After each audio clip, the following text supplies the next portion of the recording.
Good morning, children. Welcome back to your science class. Did you all enjoy your vacations? How was your vacations? It was good? Yes. Now it is the time to study. Shall we start with our science class? Okay, we have completed our food and digestion lesson.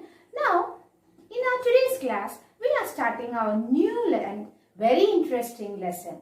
Do you know which lesson we are going to start? It's our first lesson from Term 1B textbook. What's the name of the lesson? Lesson 1, Adaptations, How Animals Survive.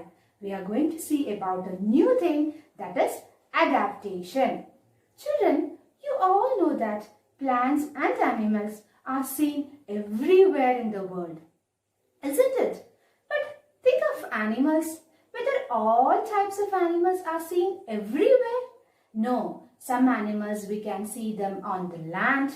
Some animals we can see them in water. Some animals lives in mountains. Some animals lives in polar regions. Yes, in different places we can see different type of animals. So children, the natural place where animals lives and grows naturally is called its habitat. It's called its habitat. So what is a habitat?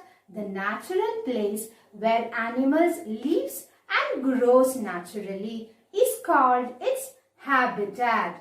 So based upon this habitat, these animals can be divided into various categories. Let us see which are the different types of animals. Are you ready for that?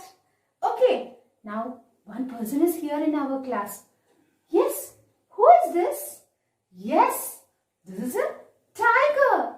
Where can you see a tiger? Yes, we will see tigers living on water. No, we see them in land. So the animals which live on land, like our tiger, it is called as terrestrial animals. What is it? It is called as terrestrial animals. Elephants, lions, tigers, dogs, etc. are terrestrial animals. Okay? Understood about the terrestrial animals? Yes. Now, the second category. Oh, what is it? Yes, it's a fish. Where do you see this? Yes, the animals that live in water. We can see fish in water, right? The animals that live in water are called as aquatic animals. The second one is aquatic animals. Fishes, whales, turtles, octopus, etc. are some aquatic animals. Clear about aquatic animals? So, now the third one. Oh, who is jumping in our class? Yes, it's a frog. It's a frog. Where can you see this frog? You can see frog both in water and also in land. Oh, they are some special person, isn't it? They can live in water, they can live in land. The animals that live both on land and in water are called amphibians. They are called amphibians. Shall I tell you some more examples of amphibians? Frogs, toads, salamanders, etc. are some amphibians. Clear about amphibians? Yes. Who is it? Yes, it is a monkey. Where can you see him? Yes, always we can see him on top of trees. He will be always on top of trees. So the animals that spend most of their time on trees, they are called arboreal animals. They are called arboreal animals. A new term for you, isn't it? Yes, monkeys, gibbons, chimpanzees, tree lizards, etc. are some arboreal animals. Clear about arboreal animals? Now, see, some beautiful birds are flying around us. Where can you see these birds? Most of the time they will be flying through the air, isn't it? So the animals that fly and spend most of their time in air are called aerial animals. What is it?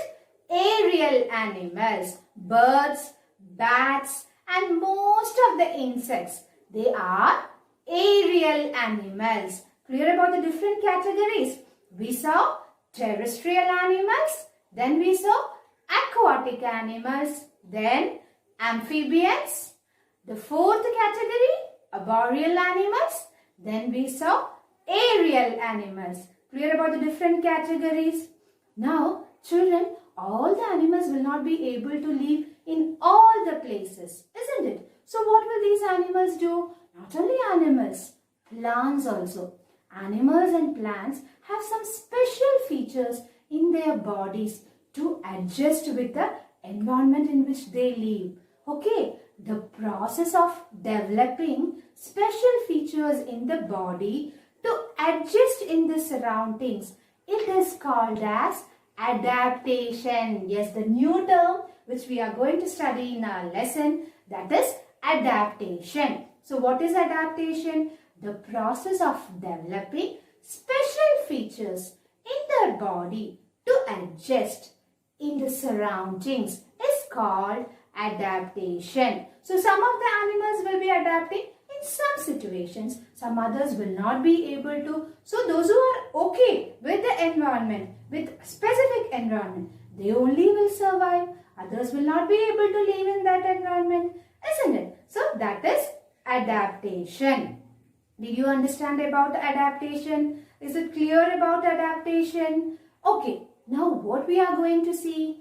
We are going to see about adaptation in animals based upon their habitat. I told you what is a habitat. What is a habitat? Is a natural place where animals live and grows naturally. That is the habitat. So based upon this habitat, we want to see how the animals are adapting. So first, let us see adaptation in terrestrial.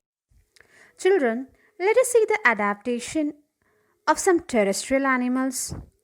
These terrestrial animals like elephants, lions, tigers have legs to walk and run on the land, and they have lungs to breathe. These animals, they have well developed nervous system and they have well developed sense organs so that they can feel the changes which are happening around them. Children, did you see the snake? Do you know how they adapt to their environment? Yes, these snakes have scales in their body. These scales help them to crawl. Yes, children, terrestrial animals live in deserts, mountains, polar regions, etc. Yes, in this picture, you can see a camel. Can you tell me where you can see camels? Yes, definitely in hot and dry deserts. Yes, animals like camels and rats, desert rats are there. They are found in deserts. What is the speciality of this camel and how they adapt?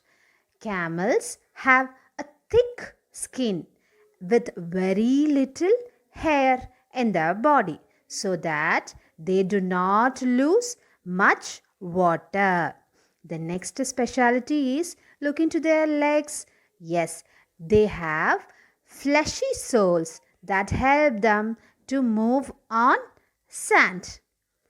And the next feature is they have long eyelashes.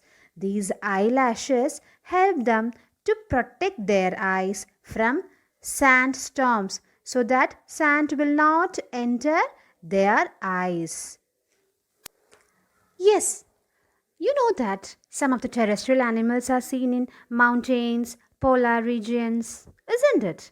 Yes, these mountains and polar regions are very cold. You know, mountain goats and yaks, they are found on mountains. In the same time, animals like polar bear, penguins, etc. live in polar regions. What is the speciality of polar region? Yes, it is very cold over there. These animals have thick fur on their bodies to keep them warm. What do you mean by fur? Yes, the skin. It is very thick and they keep them warm. Polar bear, penguin, seal, etc. have a thick layer of underskin fat. That underskin fat is called blubber. It is called blubber. These blubber help to keep them warm. In winter seasons, these animals use this underskin fat. This blubber is underskin fat. They use this underskin fat as food. So, clear about the adaptation in terrestrial animals? Did you understand today's topic? Is it clear what all things we saw? Yes, we saw about habitat, then we saw about yes, different classification of animals based on the habitat. That is terrestrial, aquatic, then amphibian, arboreal and aerial animals. Then we saw what is adaptation. Then we saw adaptation of terrestrial animals. Adaptation of terrestrial animals. So by that, we are winding up today's class in our page number 67. In our page number 67, we have multiple choice questions. So that is your homework for today. Please try to complete the MCQ questions. Okay? We will meet in the next class with the continuation of this lesson. Okay? Bye.